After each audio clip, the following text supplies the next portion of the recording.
Hello and welcome to the Daily Millwall for Monday, the 3rd of March 2025. In today's Millwall news, let's go. Mill put out a statement, not directly, they didn't post it on the club website, the official website, millfc.co.uk. They didn't do that, but they gave it to the local media to put out third hand. And let's have a look at this. So Southern News and the South London Press had it, and then other places started doing it. So I don't know if Mill sent out like a press release to these people, or they just sent it to the Southern News and the South London Press, and then the other places picked it up. I don't know how that emanated out. So Mill disgusted by abuse aimed at Liam Roberts. Mill said they were disgusted by abuse aimed at Liam Roberts after the goalkeeper was sent off for a challenge on Jean-Philippe Mateta during the Lions' 3-1 loss to Crystal Palace in the FA Cup 5th round on Saturday. In the 7th minute, Roberts rushed out of his goal and cleared the ball over the top, but followed through. I hate you when you follow through, don't you? And made contact with the French striker's head. Mon Dieu! Mateta was stretchered off the field and later received 25 stitches on his left ear. Eagles chairman Steve Parish told the BBC at half-time, "That's the most reckless challenge on a football pitch I think I've ever seen. I think he needs to have a long, hard look at himself, that lad, because he's endangering a fellow professional, maybe even his life with a challenge like that. They're all professionals out there, they've got to treat each other like professionals and have a duty of care to their fellow professionals. That goalkeeper hasn't had one." Lions boss Alex Neil disagreed with Parish's assessment after the game, and the club have come out strongly against the heavy criticism Roberts has received in the past 2 days. And this is a quote here. So they've got this is a quote, but this is a spokesperson for Millwall. "The club are disgusted by abuse directed towards goalkeeper Liam Roberts following Saturday's unfortunate collision with Jean-Philippe Mateta," a spokesperson for Millwall said. "The reporting on the matter, as well as disgraceful suggestions made by certain news organisations and high-profile figures within the sport that Liam intended to harm Jean-Philippe, has contributed to the unwarranted character assassination of Liam and fuelled abhorrent online abuse towards him. No player at Millwall Football Club steps onto the pitch with the intent to harm another, and the club will continue to support Liam, who reached out to Jean-Philippe personally on Saturday evening with an apology which was accepted immediately. The club are pleased to hear positive updates from Jean-Philippe and wish him all the best in his recovery." End quote. Roberts is set to be banned for 3 games, although his punishment could be increased if the Football Association decide to appeal. So yeah, it has become, a vendetta, a witch hunt, led by, the dopey chairman of the dopey club named after a glass building that burned down. How does a glass building fucking burn down? You tell me that. How? But apparently it did. On the BBC at half-time. And then you've got others jumping in, Chris Sutton jumping in on some no-name podcast that barely gets any viewers, saying he did it deliberately. Like, what are you talking about? It's clearly an accident. He got the ball first. And if Jean-Philippe Mateta was looking ahead rather than looking sideways at Jake Cooper and giving Jake Cooper the hard shoulder to get him off of his pattern of running, then he wouldn't have got hit. So I mean, so this is, so you can see what's the line? Where's the line? By the reporting on the matter, as well as disgraceful suggestions made by certain news organisations, which is the Daily Mail, some twat at the Daily Mail or the Mail Online, called Kieran Gill. Who exactly? And he's got a fucking ego because he puts his name in the headline. Like we're supposed to know who the fuck he is. Never heard of the geezer until Saturday. And high profile figures, so that's I think that's Chris Sutton. I think some idiot on TalkSport, was it Cundy, Jason Cundy? But they all fucking chat shit on there. Maybe Adrian Durham as well. Now here's the thing. It's fine if you say he should probably get more than... If you're asking and saying and suggesting and recommending that, maybe you should get more than a 3-game ban. Yeah, like, you can say that, but you can't say that he did it on purpose. He did it deliberately. He shouldn't have done it. He shouldn't have come out for the ball. I think Chris Sutton's situation, because obviously Chris Sutton was a striker, is that, he came out with his foot first. Because, I think he said if he would come out with his head and tried to head it, that they both would have got clattered. So he didn't do that, come out with his foot. Or, he went to kick the ball. And he did kick the ball. So, in a interesting turn of events, not unprecedented, I believe Theo Pafitis did ban some journalists at the time. Millwall banned the MailSport from the Den and Calmont Road or anything else related to Millwall. They've told them to fuck off. You can go. So this is from the express.co.uk. Millwall ban reports from matches over treatment of Jean-Philippe Mateta or an injury. The Championship club have come out fighting after their controversial FA Cup tie on Saturday. Millwall have reportedly banned journalists from the New Den after being unhappy with the coverage of their controversial FA Cup tie with Crystal Palace. The Championship side lost 3-1 at Selhurst Park, but the game was overshadowed by an injury to home striker Jean-Philippe Mateta.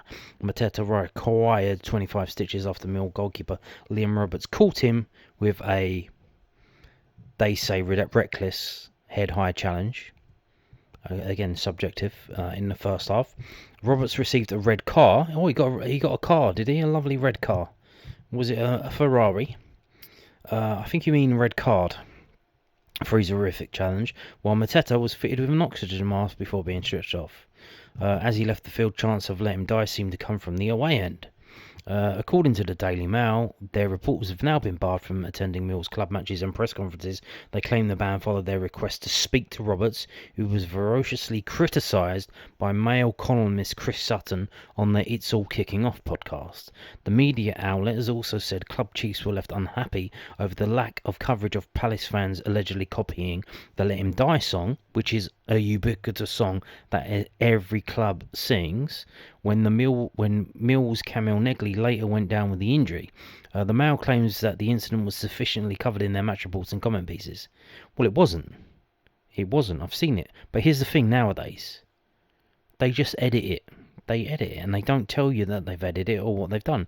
If you go to Wikipedia and you see it, there is a thing that's called history, and you can see the history of when the thing was edited.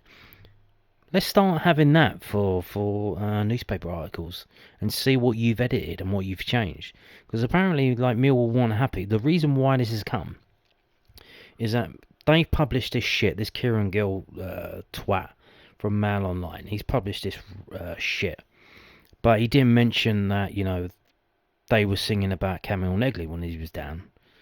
So then apparently, this is what's, according to some people, there's been a back and forth. So Mill complained to them about the story, said you missed this, and this. So then they've edited it, but then they've done it in a way that's a bit snidey. And the club said, look, now it's this and this. And then they've just carried on, the Daily Mail just carried on, and then they've just said, look, if you're not going to correct the story and tell it in a balanced way, you can fuck off. You're banned. And to that, I say, bravo. Bravo. Fantastic. Yes. Yes, yes, yes, yes, yes. Fantastic. Fantastic. Now, I don't think there's any other shit. It's just rehashing shit. So there you go. Daily Mail banned from the Den press conferences. So if you see them sneaking in, give them what for. Now, you've seen, if you've been online, what's the reaction by national journalists, and it's not been very good, is it? It's not been very good. But we know, no one likes us. We don't care. what this highlights for me is that it's very important that we support the two local papers that cover us. When I mean support, if you've got money, financially. If you don't have money, if you see a story on there and you like it, share it. You know, if you've got a social media account, just share it. Like it, post it, say, oh look, you should look at this. You can buy a subscription for the London News Online, which is the South London Press. You can get it delivered to your door. And here you go. So you go to this, go to that, and then you go to the website londonnewsonline.co.uk.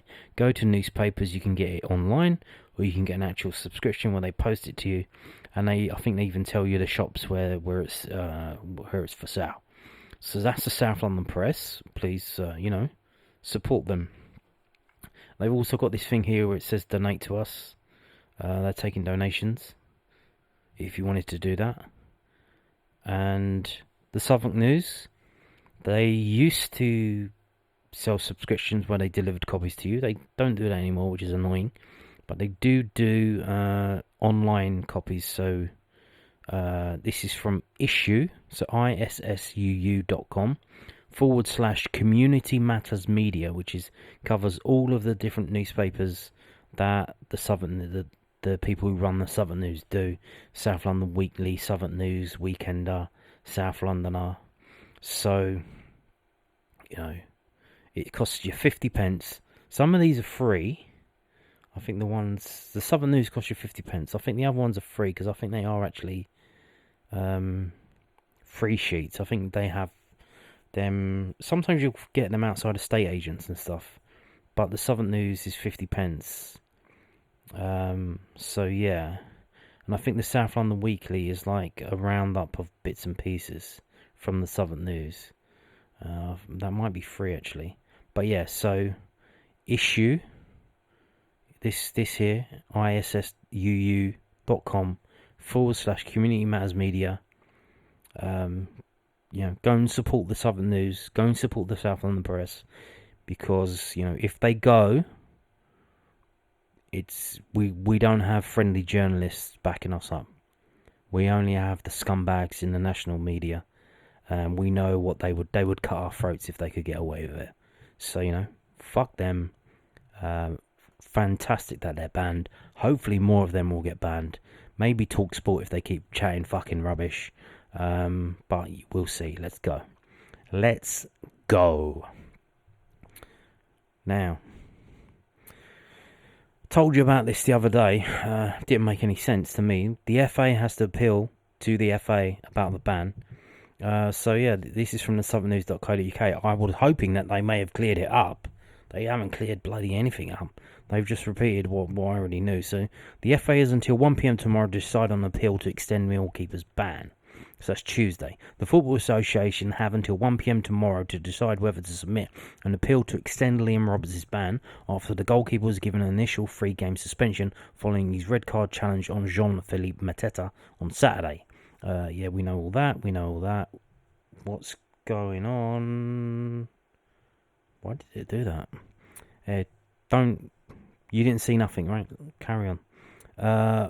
But Roberts is currently suspended for the default amount of time in the next 3 games, but the FA have until 1 p.m. tomorrow to submit an appeal to extend that ban if they think his punishment is insufficient.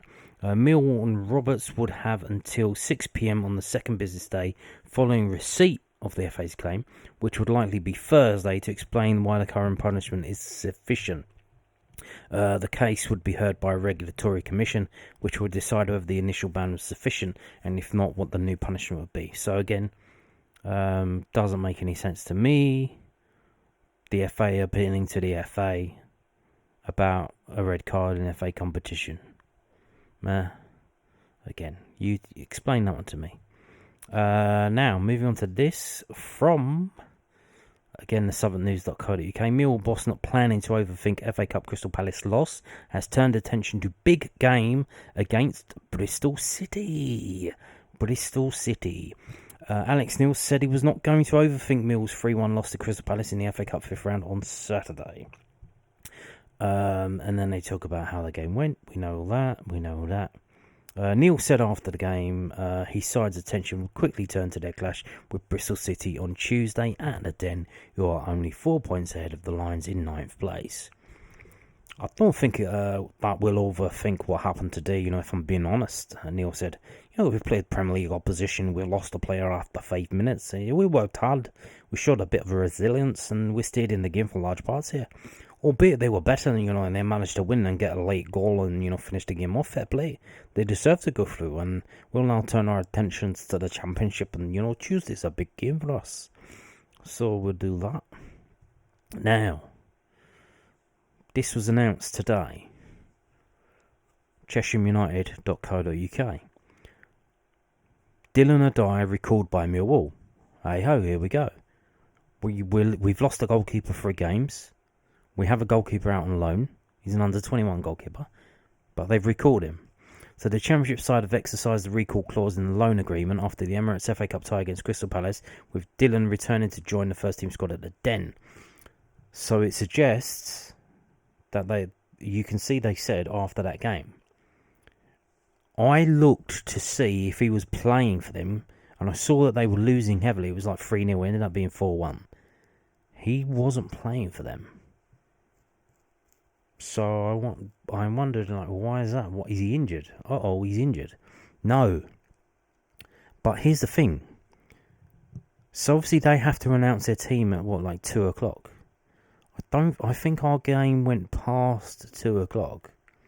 So someone, I'm guessing maybe Steve Gallen, has had enough going on upstairs to figure out, okay, we're probably going to need a goalkeeper.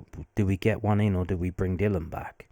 And he's called them up before 2 o'clock, called someone up at Chesham and said, listen, I'm sorry to do this to you, but we're going to have to recall Dillon. Is that okay?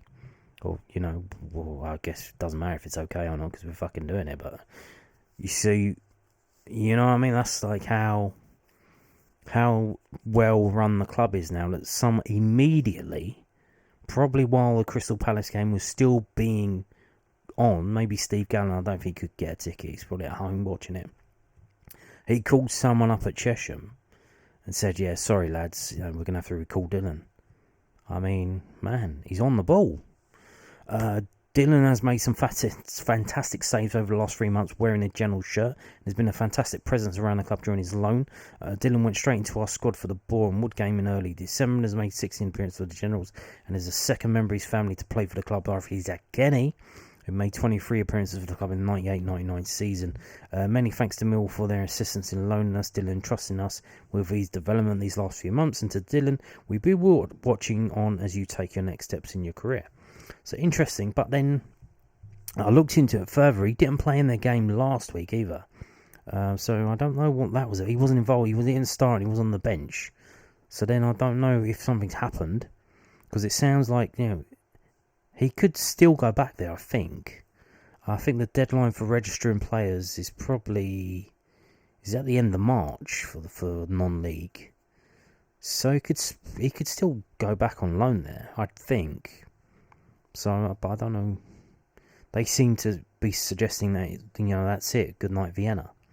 But there you go. And what that means is that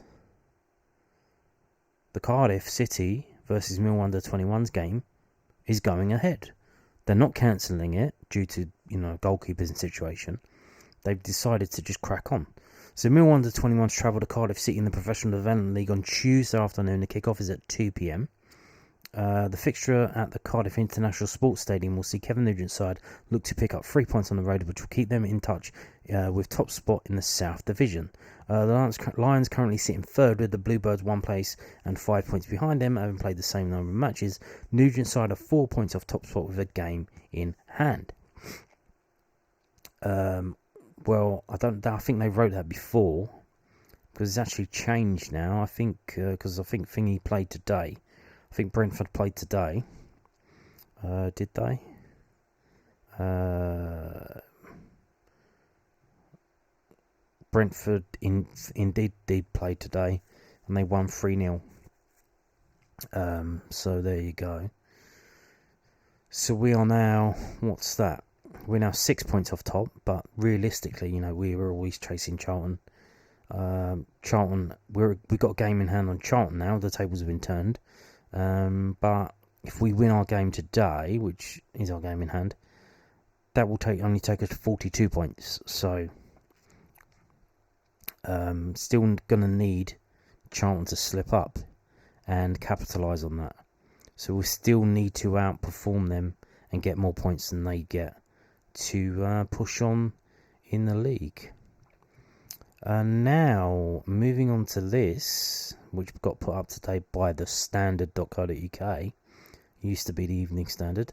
Millwall face battle to keep Bangura-Williams as Premier League transfer interest mounts after Romain SA joined Crystal Palace. Top flight clubs are now queuing up to sign another talented youngster from the Den. 6 Premier League clubs have indicated that they are tracking young Millwall star Bangura-Williams ahead of the summer transfer window. Who are they? It doesn't say.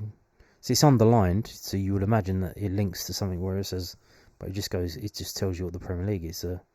It's a tag that says Premier League. Standard Sport also understands that the new long-term contract he signed at the Den in January runs for 2.5 years until summer 2027, with Millwall retaining an option to extend it by a further year beyond that. Bangura-Williams' new deal also included a significant pay increase. The 20-year-old attacking midfielder made headlines in January when he showcased outstanding individual skill to assist the opening goal in a 2-2 draw with Cardiff on the occasion of his first championship start.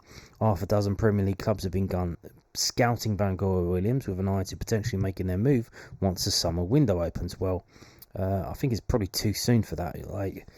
If you take Romain SA as the benchmark, Romain SA came in, was pretty good, confident on the ball, but I don't think he had as much output as Bangura-Williams. Bangura-Williams already got 3 assists. His numbers are looking a lot better. I think he scored a couple as well, wasn't he? 1 or 2. So I think if we follow the Romain SA blueprint, then he's coming this season. He's going to be a bit part player, seemingly off the bench here and there. And then we look for next season for him to start more. And then the scouts can come and scout because he'll be playing more. He registered an assist in each of his first 3 starts in his championship, as well as featuring all 3 of Millwall's FA Cup matches this season, playing 57 minutes of Saturday's 3-1 fifth-round defeat at Crystal Palace. He scored a fantastic individual goal on his Millwall debut against Dagenham and Redbridge in the 3rd round in January. Bangura-Williams trained with the likes of Chelsea and Tottenham as a youngster before Millwall signed the midfielder initially as an academy player from non-league club Tooting and Mitcham in December 2023 following a successful trial.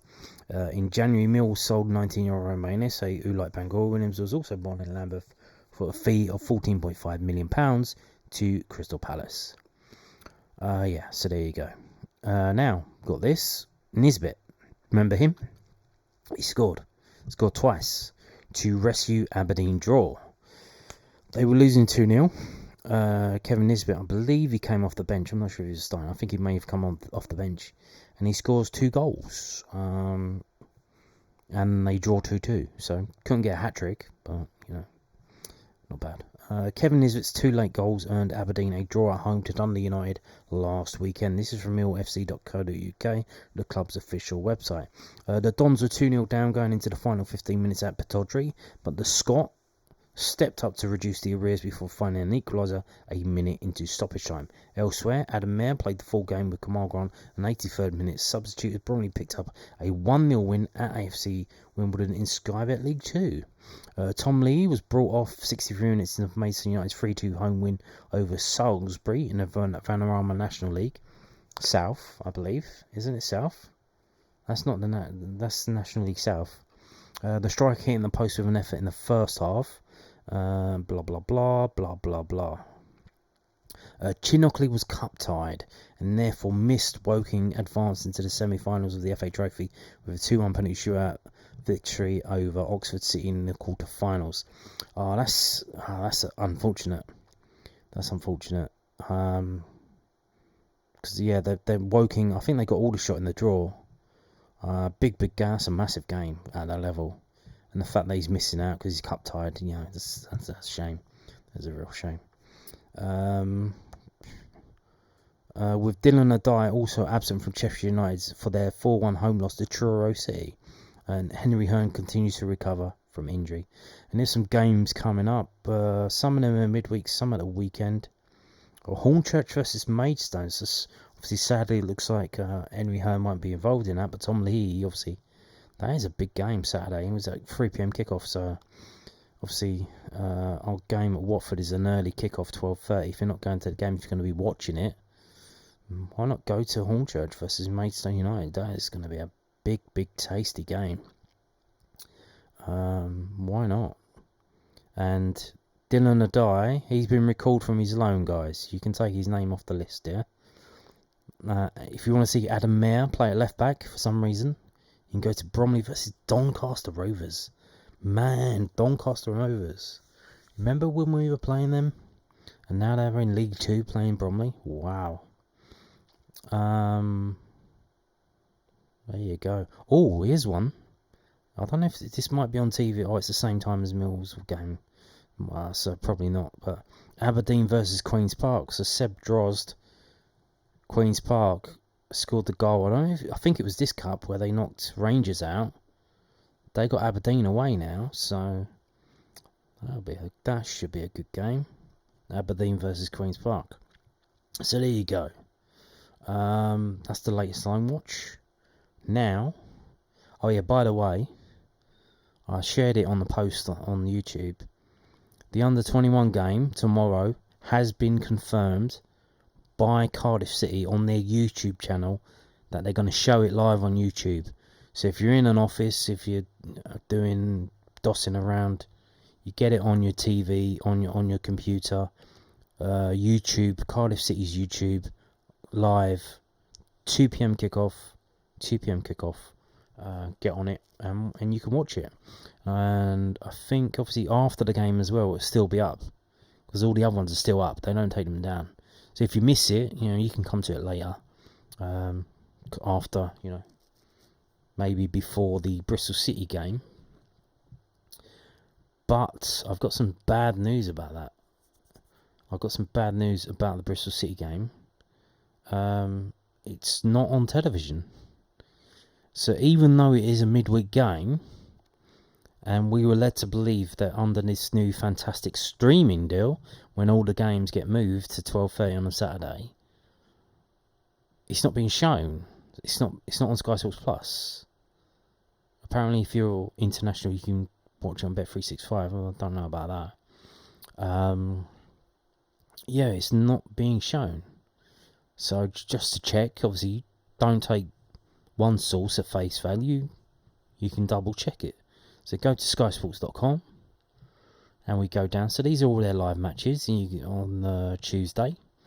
Bromley, various others, Charlton, Barnsley, Grimsby versus Tranmere Rovers, Norfolk County versus Gillingham, and there's some championship games in there. Preston, Millwall game's not there. The Millwall game is not there. So obviously in the last TV deal, so last season, in the UK we could only watch the games that were midweek. And the rules stated as well that if a game moved from Saturday to midweek, it wouldn't automatically be able to be shown on Sky. It had to, to stop teams from just moving like their games from Saturday to Friday night and etc. There was kind of like a limit. So obviously under this new deal, Sky Sports Plus, fantastic streaming channel that setup that they've launched. We're led to, every game's going to be on within reason, apart from 3 o'clock Saturdays. But this game isn't on. Obviously, we know it's been moved from Saturday to now because, the FA Cup game against Palace. So that suggests that there is still, some situation behind the thing that I would imagine that it's probably up to Millwall to say, yeah, we agree, you can show this on Sky Sports Plus, because it's not an original game that was selected by Sky Sports Plus. It's not an original midweek game. It's not a game that's been moved to midweek on their selection process. So, and obviously, Millwall have been lost a bit of money in terms of we had fantastic ticket sales last week. Last season, our crowds were fantastic. Slightly down this year, not that much, but bits and pieces. It has gone down a bit, which was it had to go down because I think it was like the best in like 15 years or so. It's really, really high ticket sales last year. And the club were pushing. They were pushing out. They obviously do these adverts that pop up when you go on the official website, and obviously they email you all the time now if you're on the list. They were pushing ticket sales for the Bristol City game tomorrow before the Palace game kicked off. Like on Saturday, I was getting things about, buy for Bristol and stuff like that. So, yeah. So it's not going to be on. So if you're in the UK, video is restricted unless you've got a VPN and you can pretend you're not in the UK. But if you're around the world, obviously, you can still buy a match pass and watch it. If you're in the UK, you have to listen to the audio on millfc.co.uk, Mill TV, which is where this is.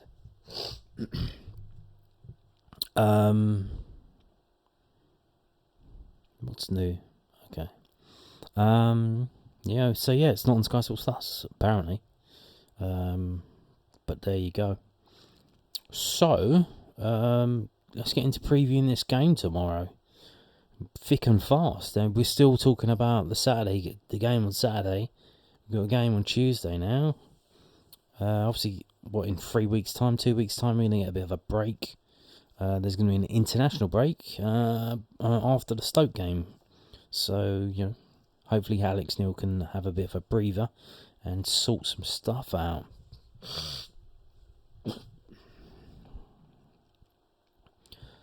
So this is from 11v11.com. It's the historical record of games between Millwall and Bristol City, and I've sorted it like that. And as you can see, generally at the old ground, a lot of wins. This is a game that we win all the time. There's a few odd defeats, we're not imperious and invictus. There are a few defeats, and as you get down into the 90s, the defeats start to creep in a little bit more. But I mean, even then, still a lot more wins and draws than defeats in terms of home games against Bristol City. Although the last game last season, or the last time we played them at home last season, start of the season, I think they nicked it at the end, didn't they? We lost 1-0. Before that was a 0-0 draw. And then before that, 2 wins, 4-1, 1-0. So it's all over the place, Win big, win small, draw, goalless draw, narrow defeat. Gary Rowett in the FA Cup, didn't give a shit about the FA Cup, so obviously we lost it quite easily. A draw, a defeat, 2 wins in a row, 2013, 2018. A defeat in 2011. A run of 4 games where we didn't lose. But then these 2, 1997, where we lost, both 2-0 in the same year, February and October. So a bit of a mixed bag, but generally, not many losses at home to Bristol City, shall we say. If we go down, what are the biggest win? There's a 5-3 there in 1950, a 4-1 in 1948. In terms of the biggest defeat, 3-0 in 1938.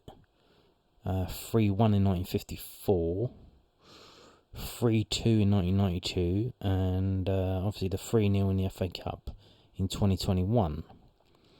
So, quite a few 4-1s for us. 4-1 there, 4-1 there, 4-1 there, 4-2 there, 4-1 there.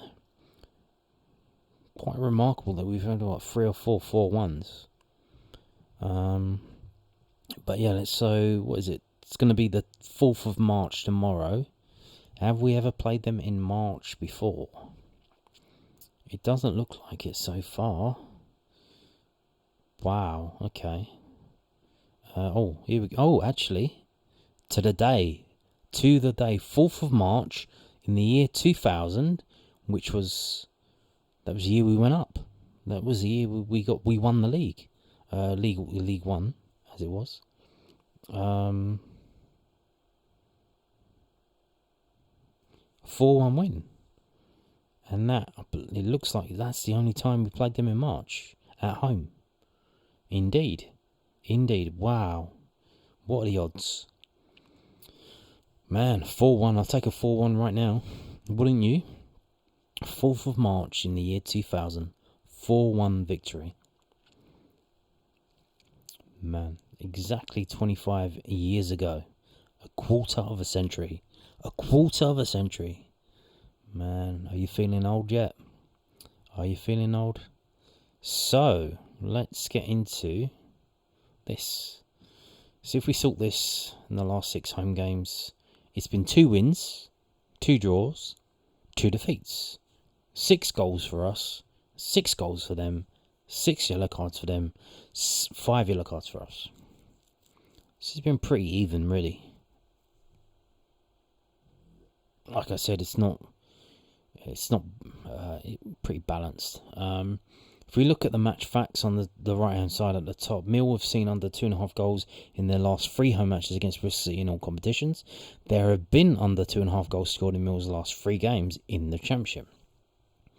Indeed, if we go down to the table as it stands, obviously the little thing that we got here, they're on 49 points in 9th place. We're on 45 points in 12th place. We've won 11, drawn 12, lost 11, scored 34, conceded 34 in 34 games. Wow, that is amazing. So let's have a look at a wider table, because here we go. So this is a game in hand, our game in hand, their game in hand, because see, we were involved in the cup competition. So we missed a week while they played. We were very fortunate at the weekend in terms of the only teams that won. Middlesbrough won. The other teams drew. They didn't lose, though. They did not lose. And if you look here, a lot of these teams at the top, they haven't lost that many games, apart from Middlesbrough. But you can see, look, Millwall 1 loss in 6. Norwich 1 loss in 6. Watford 2 losses in 6. Bristol City 1 loss in 6. 2 losses in 6 for Blackburn. 2 in 6 for West Brom. So it's about not losing games. But if you can win the game, that's even better. But then you look under that, and there's a lot more red under Millwall. So it seems like we do belong in the top half of the table with these teams that very rarely lose. But in order to climb up the table, you need to win games. Because if we do win, we jump above. Or we don't jump above, but we catch up to Norwich. And we gain ground on Watford. And we definitely gain ground on Bristol City, because obviously if we win, they lose. So we'll jump up to 48 points. And, Watford drew at the weekend, so we gain 2 points on them. We gain points on others. And, Blackburn drew, West Brom drew. So we're catching up to them. Because they drew, we win. We catch up to them. We gain ground on them. And that's what we need to do if we're going to get up here. And it's not impossible for us to get up here. It's not. And the reason for that is because we have to play these teams. We're playing Norwich, we're playing Watford, we're playing Middlesbrough, we're playing Blackburn, we played Coventry twice. We might be playing West Brom, or we might play them. We're playing Sunderland, but they're up there. So we can do this. So let's drop this. So home games, Mill's home form. Okay. 25 points at home, 7 wins, 4 draws, 6 defeats, scoring 19 in 17, only conceding 15. Away games for Bristol City, they're not very good. They haven't won in their last 6 away games. They've drawn 4 of them at Plymouth. We'll get onto it underneath. But they draw a lot of games. They draw 8. So they played 17 away games and they've drawn 8 of them. They won 3 of them, lost 6. That's got them 17 points. They've conceded 25. They've scored 18. So the reason why they're doing so well in the table is because of their home form, not their away form. So there you go. Now, let's have a look at the form. What's the form overall? Same, 3-2-1, 3 wins, 2 draws, 1 defeat. Obviously, both teams are in similar places in the table. Okay, so let's have a look at that, and let's have a look at that. So Millwall's home form. Haven't kept a clean sheet at home since Dagenham and Redbridge, and that was an FA Cup game against a team in non-league. When are we going to keep a clean sheet again? When was the last home clean sheet we kept before that then? Not too sure. But I mean, you look, conceding against West Brom, conceding against QPR, but scoring 2. We failed to score against Hull. We failed to score at Oxford, against Oxford. So again, but this is a sign of, Alex Neil being more attacking, that we don't play to keep the clean sheet. We play to score goals. Which, if we score goals and don't keep a clean sheet, I don't care. If we win 2-1, 4-2, 3-2, 4-2, 4-3, a win's a win, whether it's 4-3 or 1-0, I don't care. Now, here we go. Bristol City's away form, where they haven't won an away game in their last 6. Probably, again, due to their ability not to keep a clean sheet. So it seems that they're not very good defensively away from home. But if they can score, then they can get something out of the game. Because the West Brom game, they failed to score. They lost 2-0. The Coventry game, they failed to score. They lost 1-0. So again, maybe we should be playing for the clean sheet tomorrow, because if Bristol City don't score in an away game, they lose it. Because they scored 2 at Plymouth and came out with a 2-2 draw. Scored 2 at Sheffield Wednesday, come out with a 2-2 draw. Scored 1 at Oxford, despite having 2 players sent off. Come out with a 1-1 draw. Scored 1 at Cardiff and come back with a 1-1 draw. So in the games where they failed to score, they have lost those games. That is something that we should maybe exploit. Here's the strengths and weaknesses. Bizarrely, we have more weaknesses. Keeping possession of the ball, avoiding offside, and finishing scoring chances. Okay. Their weakness is defending against skillful players. Aaron Conley, anyone? Bring him back. He's had a week off. He's been cup tied. Bring him back. Bring him back, baby. Well, I didn't see him in the training videos, so hopefully he's okay. So what are we doing? We're getting on to predictions. So the predictions from WhoScored.com. Here's what I have to say. Obviously, a lot of injuries. Obviously, red card. They have a few injuries as well. Luke McAnally seems to be a big one for them. Rating of 7.13. He's out injured. Prediction. Millwall were unable to avoid a 3-1 away defeat to London rivals Crystal Palace on Saturday afternoon after going down to 10 men just 8 minutes into their 5th round FA Cup clash. In the league, Alex Neil's side are unbeaten in 3 but are 7 points off the playoff pace in the playoff race. Bristol City closed in on the playoff fight in game week 35 as a quick-fired George Herfey brace earned the Robins a 2-1 comeback win against Middlesbrough. The Robins have been mighty on the home soil recently but have struggled to translate their form on the road. They travelled to the Den looking to end a 9-game winless streak away from home. So it's more than 6 games, it's 9 games. But even though, to be fair, what do I say about streaks? The streaks need to end sometime. So he's gone for Millwall 1, Bristol City 2. Man, that's a bit rough. Okay. Well, their best players out injured, Luke McNally. Our best players out at Crystal Palace, though. So, I mean, well, Jake Cooper's on a par with him, so fair enough. Now, moving on to this from sportsmole.co.uk. Tuesday's clash between host Millwall and visitors Bristol City at the Den could have significant ramifications on the race for promotion from the Championship. Millwall 12 for 45 points, and though they are 7 points to 6 places from the promotion playoff spots, they boast a game in hand on 5 of the top 6, while Bristol City are 9th with 49 points and beat Middlesbrough 2-1 on February the 21st. The home team dominate Brazilians against Derby County in the last league game on February the 22nd, producing 5 big chances while preventing the Rams from creating any of their own. But they only claimed all 3 points thanks to a Josh Coburn's 95th minute winner.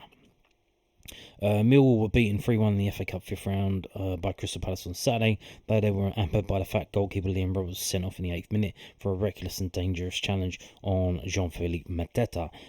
Boss Alex Neil will be confident that his side can close the gap to 6th place West Bromwich Albion, given only 5th place Coventry City, 3rd place Burnley, 2nd place Sheffield United and 1st place Leeds United have picked up more points in their last 6 league games than his team, 11 points. So let's read that again. So West Brom, Coventry, Burnley, Sheffield United, Leeds. So 5 teams have picked up more points in the last 6 games. So we are the 6th team in the form table. 6 in the form table. The Lions have only lost 1 of their past 7 championship outings, winning 4 and drawing 2, and have kept 3 clean sheets in that period. Again, as we've just seen, a clean sheet tomorrow would be very, very good, and look most likely that we could win that game. However, Millwall's record at the Den has room for improvement, considering they have triumphed in just 2 of their 9 most recent outings at home in the second tier, losing 4 of those matches. Bristol City come back from its first half deficit to beat Middlesbrough, producing 2 big chances and 1.57 XG, while limiting their opponents to no big chances in a rampant second half display. Head coach Liam Manning will be pleased that his team are only 4 points from 5th place Coventry, who occupy the 3rd of 4 promotion playoff spots, while also having a game in hand. The visitors face a tough end of the season, with games against 5 of the Championship's top 6 still to come in their final 12 league matches. Hey ho, here we go. I think we have to play Burnley on the last game of the season. We've got to play Leeds midweek in next week actually. I think we have to play Sheffield United. And I think that's it. Oh, Sunderland as well. So pretty similar. Both clubs pretty similar situation really. Manning's side managed to beat Millwall 4-3 in the previous clash in the second tier on August 17th, a game in which they overcame a 3-2 deficit in the final 26 minutes, despite having initially had 2-0 after just 12 minutes of the first half. They were 2-0 up. We came back to 3-2, and then ended up being 4-3 to them.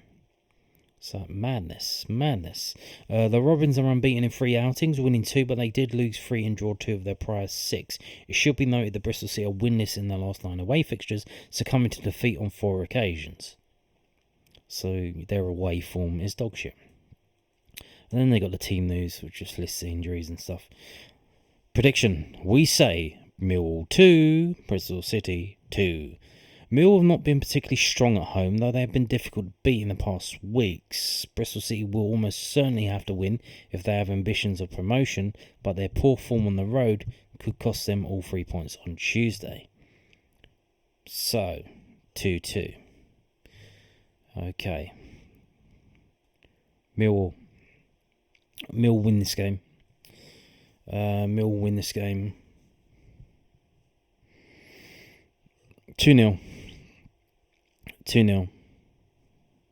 Millwall 2, Bristol City 0. That's it. That's the prediction. Go home. Go home to your mama. And on that note, thank you for watching, and goodbye.